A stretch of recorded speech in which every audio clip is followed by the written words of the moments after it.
رسوائی ہو، کب وہ چاہیں گے میری حشر میں رسوائی ہو۔ کبھی ایسا نہ ہوا ان کے کرم کے صدقے، کبھی ایسا نہ ہوا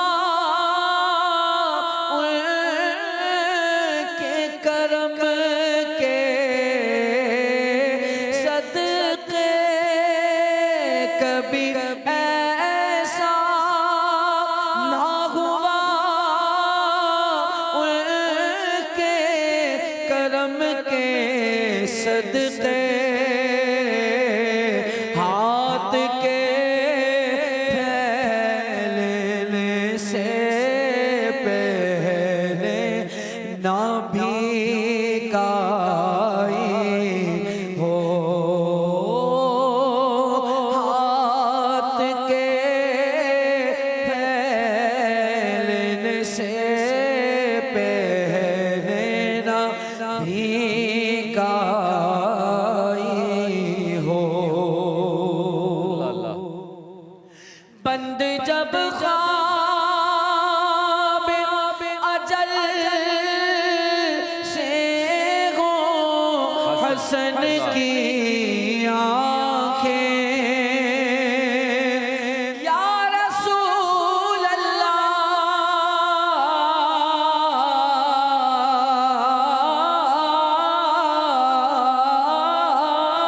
بند جب خواب اجل سے ہو ہماری آنکھیں، ہماری آنکھوں میں تیرا جلوائے زیبائی ہو۔ خوش آمدید۔ آج جو عیب کسی پر نہیں، آج جو عیب کسی پر نہیں کھلنے دیتے، آج جو عیب کسی پر نہیں کھلنے دیتے، کب وہ چاہیں گے میری حشر میں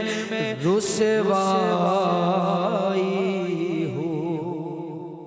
بارے میں شہنشاہ سخن حضرت علامہ مولانا حسن حسن رضا بریلوی رحمۃ اللہ علیہ نے یہاں پر کئی احادیثوں کا احاطہ کیا ہے۔ ایک احادیث شریف تو یہ بھی آتی ہے کہ سرکار کریم علیہ السلام کو میدان محشر میں اپنی امت کی اس قدر فکر ہوگی کہ جملے آپ دیکھیں اس کے، سرکار کریم نے فرمایا کہ اللہ ہر نبی کی عزت و اکرام کے لیے ان کے لیے نورانی ممبر بنائے گا اور اس پر بیٹھیں گے، فرمایا میں اس پر نہیں بیٹھوں گا، اس خوف کے ساتھ کہ میری امت کے ساتھ فیصلہ کیا ہو جائے گا، میں اپنی امت کے لیے اللہ رب العالمین کے حضور گڑ گڑاؤں گا، یہاں تک کہ اللہ رب العالمین کا فضل اتنا ہوگا کہ اللہ سب کو جنت عطا فرمائے گا۔ جہنم کے جو فرشتے ہیں وہ بھی کہیں گے کہ کیا کمال والی ان کی شفاعت ہے کہ جس نے جہنم کے اندر اپنے کسی ایک چاہنے والے کو بھی نہیں چھوڑا۔ اچھا، اب دوسری حدیث پاک جو اس کی پورے معاملے کا احاطہ کرتی ہے وہ مسلم شریف کتاب الایمان کی حدیث مبارکہ ہے۔ رسول کریم صلی اللہ علیہ وسلم نے ایک رات طویل قیام فرمایا اور اس پورے قیام کے اندر جناب رسول کریم صلی اللہ علیہ وسلم نے صرف اپنی امت کے لیے اللہ رب العالمین عز اسمہ کی بارگاہ میں درخواست کی کہ یا اللہ میری امت کو بخش دے، اور اس میں سرکار دو عالم صلی اللہ علیہ وسلم کے قلب مبارک پر اپنی امت کی محبت اور رب سے طلب رحمت لینے میں اس قدر رقت تھی کہ حضور علیہ السلام گزشتہ انبیاء کرام کے واقعات کہ یا اللہ حضرت ابراہیم نے تو یہ کہا تھا اپنی امت کے بارے میں، حضرت عیسیٰ نے یہ کہا تھا کہ میں نے تو ان کو دین پہنچا دیا ہے، اب یہ مانتے نہیں ہیں، اب تیرے بندے ہیں، تو عذاب دے تو تیری مرضی ہے، تو بخش دے تو تیری مرضی ہے۔ تو یا اللہ میں اپنی امت، سارے نبیوں نے اپنی امت کے بارے میں یہ بات کی تھی۔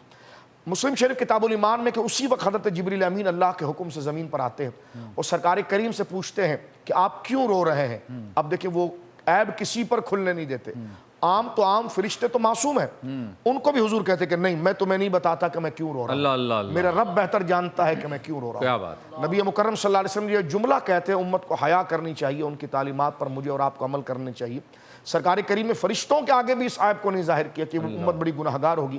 جب حضرت جبریل اللہ کی بارگاہ میں جاتے ہیں اور عرض کرتے ہیں کہ تیرے محبوب نے فرمایا کہ تو جانتا ہے مولا کہ وہ کیوں رو رہے ہیں، تو رب کریم فرماتا جاؤ میرے محبوب سے کہو کہ روئے نہیں، اِنَّا سَنُرْضِيكَ فِي أُمَّتِكَ وَلَا نَسُوكَ، ہم تیری امت کے معاملے میں تجھے راضی کر دیں گے جیسا تو چاہتا ہے اور تجھے ناراض نہیں کریں گے۔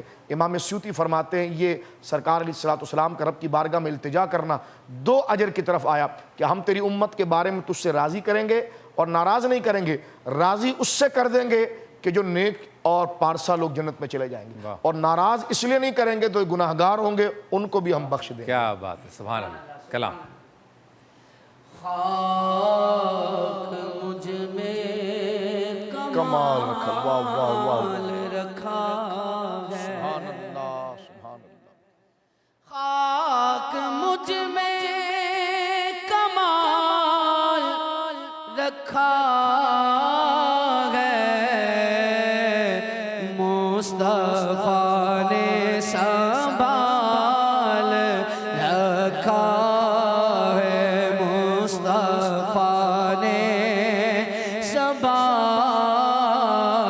رکھا ہے،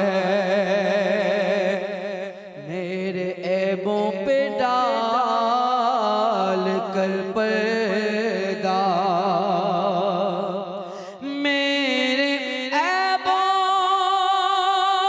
پہ ڈال کر پردہ، مجھ کو اچھوں میں ڈال رکھا ہے، مجھ کو اچھوں میں ڈال رکھا ہے۔ آج جو عیب کسی پر نہیں کھلنے دیتے، کب وہ چاہیں کہ میری حشر میں رسوائی ہو، میرے عیبوں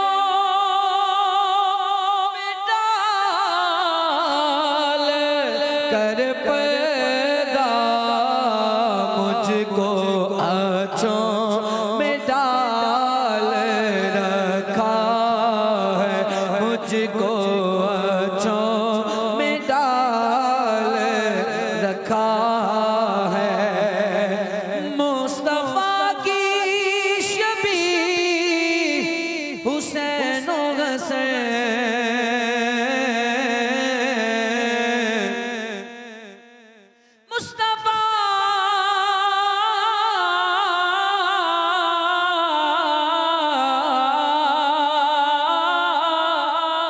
مصطفیٰ کی شبیہ حسین و حسین، نام پردے میں آل رکھا ہے، نام پردے میں آل رکھا ہے، تیرا اعجاز کب کمر جاتا، تیرے ٹکڑوں نے پال رکھا ہے، تیرے ٹکڑوں نے پال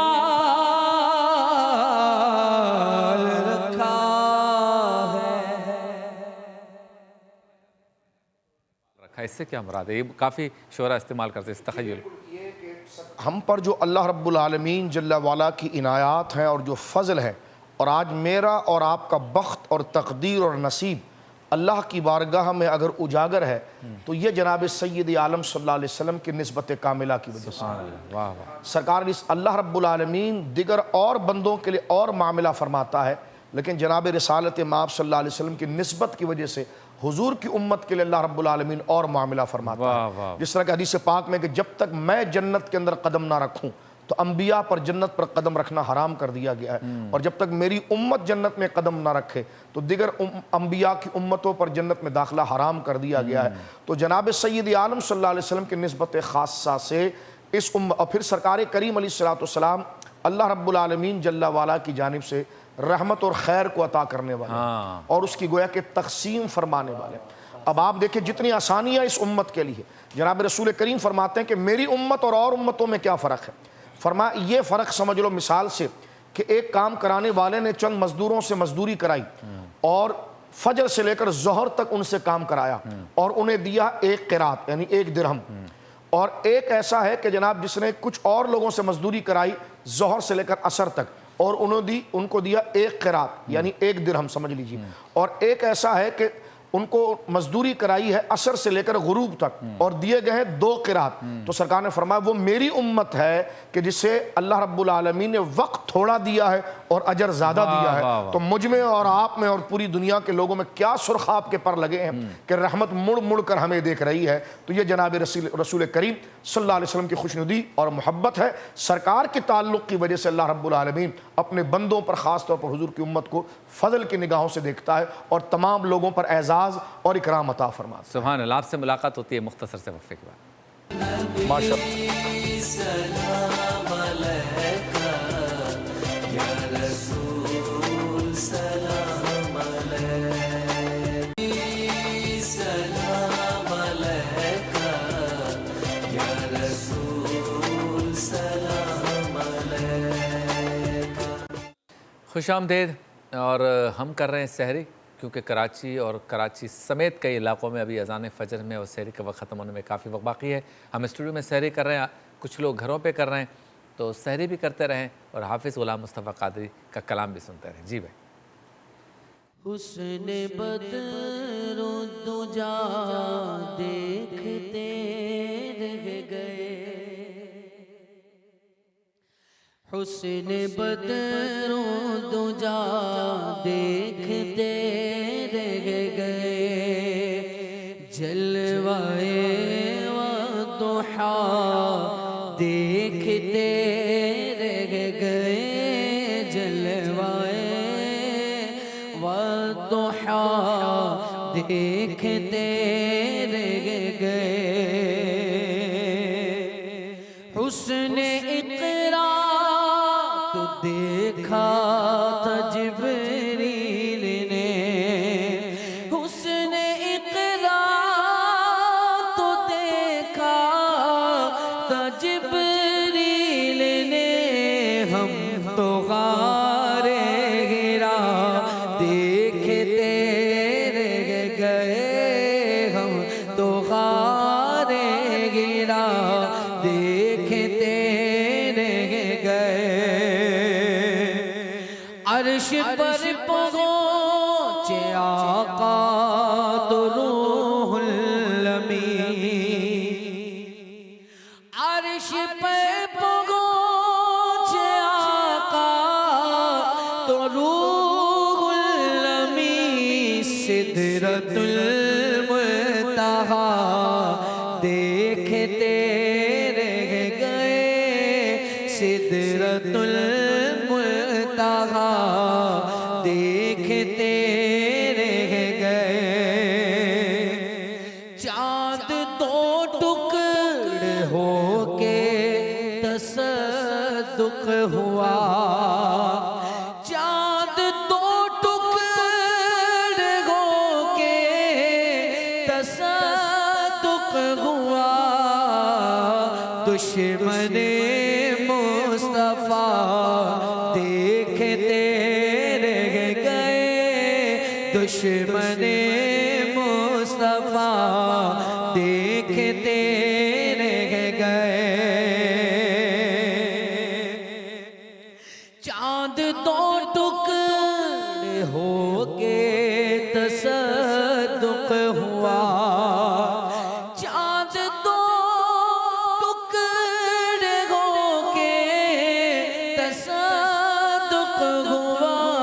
دشمن مصطفیٰ دیکھتے رہ گئے۔ سوال آج کا ہے قرآن پاک کی کس سورت کو قرآن پاک کا دل کہا گیا ہے؟ صحیح جواب دینے والوں کو ایم فار مریم کا گفٹ ہیمپر ملے گا۔ آپ سے ملاقات ہوتی ہے ایک مختصر سے وقفے کے بعد۔ نبی سلام علیکہ، یا رسول سلام علیکہ، علیکہ یا رسول سلام علیکہ۔ خوش آمدید۔ امام احمد رضا خان فاضل بریلوی کے مجموعہ نعت میں سے آج بھی ایک کلام کا انتخاب کیا ہے مفتی محمد اسحاق مدنی صاحب نے۔ سیگمنٹ کا نام ہے حدائق بخشش کی رحمتیں۔ یا طیبہ یا طیبہ یا داب العیان۔ بسم اللہ الرحمن الرحیم۔ اللہ رب محمد صلی اللہ علیہ وسلم، نحن عباد محمد صلی اللہ علیہ وسلم۔ حدائق بخشش کا جو کلام آج ہمارے پیش نظر ہے، حدائق بخشش کی ترتیب کے اعتبار سے یہ اس کلام کا چھٹا نمبر ہے، یعنی کلام نمبر 6 ہے، اور اس کلام کی ایک بڑی خصوصیت ہے کہ اعلیٰ حضرت مولانا شاہ احمد رضا خان فاضل بریلوی رحمۃ اللہ تعالیٰ علیہ نے، امام اہل سنت نے اس کلام کو 4 زبانوں میں لکھا، اور یہ آپ ہی کا خاصہ ہے۔ ہمیں کسی اور شاعر کا کلام نہ غزل میں، نہ نظم میں، اور نہ ہی نعتیہ شاعری کے اندر اس طرح کوئی ملتا ہے کہ 4 زبانوں میں لکھا ہو، اور پھر جو ایک مفہوم عربی کا فارسی بھی اسی سے مفہوم سے مطابقت رکھتی ہو اور اردو اور ہندی بھی اس سے مطابقت رکھتی ہو، تو ایک پورا مفہوم دونوں مصروں کے اندر بیان ہو، ایسا ہمیں بہت کم، بلکہ 4 زبانوں میں ملتا ہمیں نہیں ہے کہیں بھی۔ یہ اعلیٰ حضرت رحمۃ اللہ تعالیٰ علیہ کا خاصہ تھا، وہ یہ تھا کہ ایک ناطق صاحب تھے جو شاعر تھے، وہ آپ کے پاس آئے تھے، اور دوسرے جو تھے مولانا محبہ، یہ 2 آپ کے پاس آئے تھے۔ مولانا محبہ آپ کے خلیفہ تھے، تو انہوں نے آ کر کہا تھا کہ آپ حضور صلی اللہ تعالیٰ علیہ وآلہ وسلم کی نعت لکھتے ہیں تو بہتر ہے کہ آپ ایک سے زیادہ زبانوں میں بھی لکھیں، 2 زبانوں میں لکھیں، تاکہ ایک سننے کا موقع ملے، سمجھنے کا موقع ملے۔ تو اعلیٰ حضرت رحمۃ اللہ تعالیٰ علیہ نے اپنا قلم اٹھایا، اور جب قلم اٹھاتے ہیں پھر آمد ہوتی ہے، اور آمد بھی حضور کی بارگاہ سے ہوتی ہے، اور عشق کی کیفیت جب آپ پر غالب ہوتی ہے تو قلم چلتا ہے، اور پھر جب قلم چلتا ہے تو ابتدا سے میں یہ عرض کر رہا ہوں کہ آپ کا ہر مطلع اور کلام کا انتخاب ذات پاک مصطفیٰ صلی اللہ تعالیٰ علیہ وآلہ وسلم کے لیے ہوتا ہے۔ حضور کے حسن و جمال کا ذکر ہو، حضور کے معجزات کا ذکر ہو، آغاز وہاں سے کرتے ہیں۔ آئیے اس کلام کے منتخب اشعار کا ہم مطالعہ کرتے ہیں۔ عرض کرتے ہیں حضور صلی اللہ تعالیٰ علیہ وآلہ وسلم کی بارگاہ میں، لم یاتی نظیر کا فی نظر، معنی اس کا یہ ہے کہ حضور میں نے آپ جیسا حسین و جمیل آج تک دیکھا ہی نہیں ہے۔ لم یاتی نظیر کا فی نظر، اور دیکھتے کیسے؟ مثلے تو نہ شد پیدا جانا، آپ جیسا آپ کے مثل کوئی پیدا ہی نہیں ہوا۔ جگ راج کو تاج تورے سرسو، ہے تجھ کو شہ دو سرا جانا۔ اللہ تعالیٰ نے آپ کو وہ مقام عطا فرمایا کہ اس جگ کے اندر، اس دنیا کے اندر کہیں بھی کوئی بھی آپ کے جیسا نہیں ہے۔ اللہ تبارک و تعالیٰ نے آپ کو دونوں جہانوں کا سردار بنایا ہے۔ اور اگلا دیکھیے گا مصرع جو اکثر نعت خواں پڑھتے ہیں، بہتر یہ کہ اس کا معنی بھی ذہن میں رکھیں تاکہ جب کلام سنیں تو سننے میں ایک لطف محسوس ہو۔ البحر علا والموج طغا، من بے کس طوفاں ہوش ربا، مجھ دار میں ہوں اور بگڑی ہے ہوا، موری نیا پار لگا جانا۔ یہاں اس بات کا ذکر کیا گیا کہ اے میرے آقا، اب ایک بحر ہے، ایک سمندر ہے، اور سمندر کے اندر میری کشتی پھنس گئی ہے۔ یہاں دنیا کے سمندر کی بات ہو رہی ہے، یعنی ایسا نہ ہو خدا نخواستہ کہ نفس یا شیطان میرے ایمان کو سلب کرنے میں کامیاب ہو جائیں اور مجھے برباد کر دیں، تو حضور میری کشتی کو آپ نے پار لگا دینا ہے۔ اگلا مصرع دیکھیے گا، اور پھر دوسرا مصرع پڑھ کے شعر مکمل کریں گے۔ انا فی عطش و سخا کا عتم، اے میرے آقا میں پیاسا ہوں اور آپ تو ابر کرم کے بادشاہ ہیں، اور اے گیسوئے پاک، اے ابر کرم، برسن ہارے رم جھم 2 بوند ادھر بھی گرا جانا۔ تو یہاں حضور صلی اللہ تعالیٰ علیہ وآلہ وسلم سے رحمت کا آپ نے تقاضا کیا کہ حضور اپنی رحمت یہاں فرمائیے، اور پھر مقطع اس میں آپ نے ان دونوں افراد کا جنہوں نے آپ سے تقاضا کیا تھا کہ آپ کلام لکھیں، ان دونوں کا ذکر بھی کر دیا اور شعر بھی مکمل کیا۔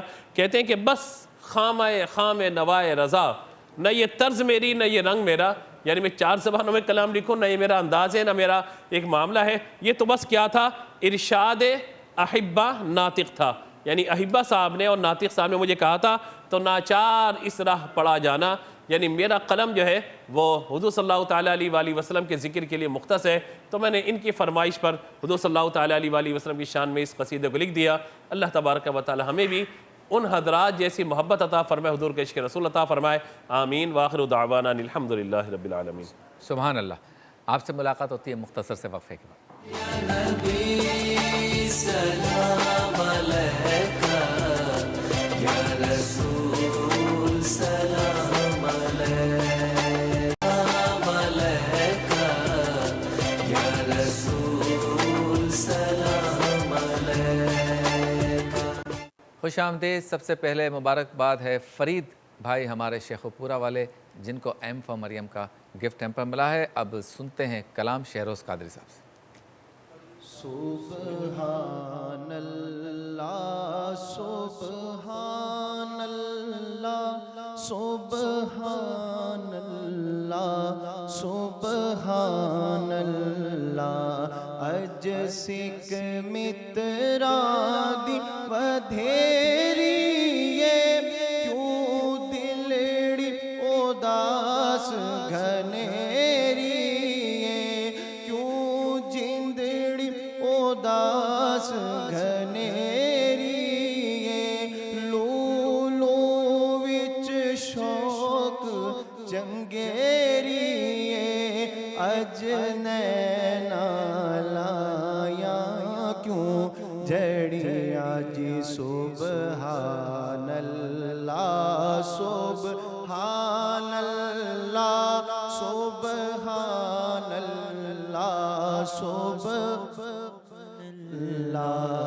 مکھ چند بدر شانیے مت چمک دلاٹ نورانی مکھ چند بدر شانی مت چمک دلاٹ نورانی کالی زلف تے اکھ مستانی ہاں ہاں کالی زلف تے اکھ مستانی مخمور اکھی ان مدبریا سبحان اللہ سبحان اللہ سبحان اللہ سبحان اللہ اس صورت نو میں جانا کھا کے جان جہالا کھا سچ آکھا کے رب دی میں شالا ہاں ہاں سچ آکھا کے رب دی میں شالا کھا جس شان تو شان سب بڑیا سبحان اللہ سبحان اللہ سبحان اللہ سبحان کراچی اس کے مضافات میں انتہائی سیر کا وقت ہوا چاہتا ہے. آپ سے ملاقات ہوگی اذان فجر میں، اور اذان فجر کے بعد بھی ہماری یہ نشست محفل جاری رہے گی. نبی سلام علیکہ یا رسول سلام علیکہ. اللہ اکبر اللہ اکبر اشہد ان لا الہ الا اللہ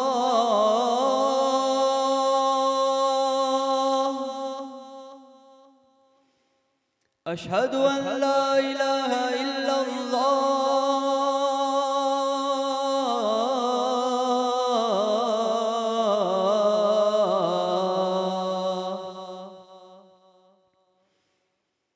اشہد ان محمد رسول اللہ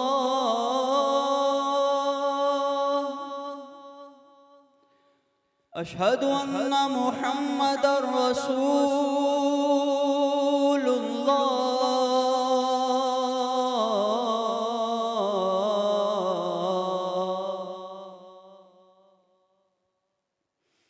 حی علی الصلاة حی حي على الصلاة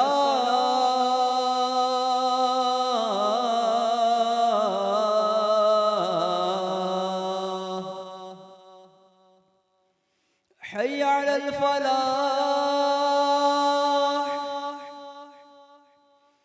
حي على الفلاح